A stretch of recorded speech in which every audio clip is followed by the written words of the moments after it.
কয়টা বিষয়? এক, ভূমিকম্পের কারণ কি? ভূমিকম্পের কি কি কারণে দুনিয়াতে ভূমিকম্প হয় এটা জানবো। কারণ এখনো আবহাওয়াবিদরা বলছেন যে ভূমিকম্প আরো হবে। আর রাসূল সাল্লাল্লাহু আলাইহি ওয়াসাল্লাম বলেছেন কিয়ামতের আগ পর্যন্ত ভূমিকম্প হবে। দুনিয়া ধ্বংসই হবে ভূমিকম্প দিয়ে। কি দিয়ে? কোথায় টান ফেলেছে? কি দিয়ে? ভূমিকম্প দিয়ে। এজন্য একটা সূরা আল্লাহ তাআলা নাযিল করেছেন, ইযা যুলজিলাতিল আরদু জিলজালাহা। কিয়ামত অনুষ্ঠিত হওয়ার আগে ভূমিকম্প হবে।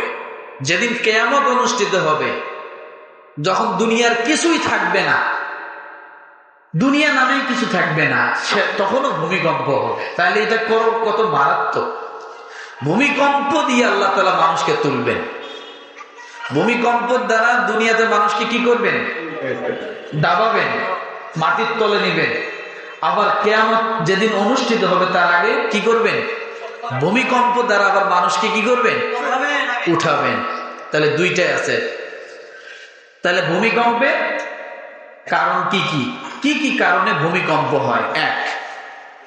দ্বিতীয় নম্বরে বাউল সম্প্রদায় সম্পর্কে জানবো। কি?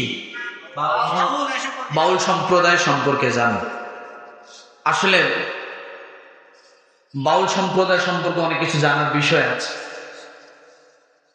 তৃতীয়ত হলো, আমরা যে আজান দিলাম, এতদিন উযু করলাম, এতদিন পাক পবিত্র হইলাম, এখন আজান যেহেতু হয়েছে, নামাজে আসা লাগবে না? কথা বলেন না কেন? তাহলে নামাজে আসার আগে কয়েকটা ফরজ আছে। নামাজে প্রবেশ করার আগে কি আছে? কয়েকটা ফরজ কাজ আছে, এইগুলো জানতে হবে। ওই ফরজ কাজ না জানিয়ে যদি আপনি আসে আজগবি নামাজে দাঁড়ান, নামাজ হবে না। আজগবি নামাজে দাঁড়ালে তাহলে কয়টা বিষয়? তিনটা। ভূমিকম্প কি কারণে হয় বলেন?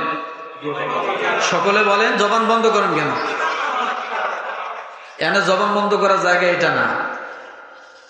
ভূমিকম্প কি কারণে হয়? দুই, বাউল সম্প্রদায়ের পরিচয়।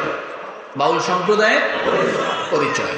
তিন, নামাজে আসার আগের কারণগুলো, ফরজ কারণগুলো।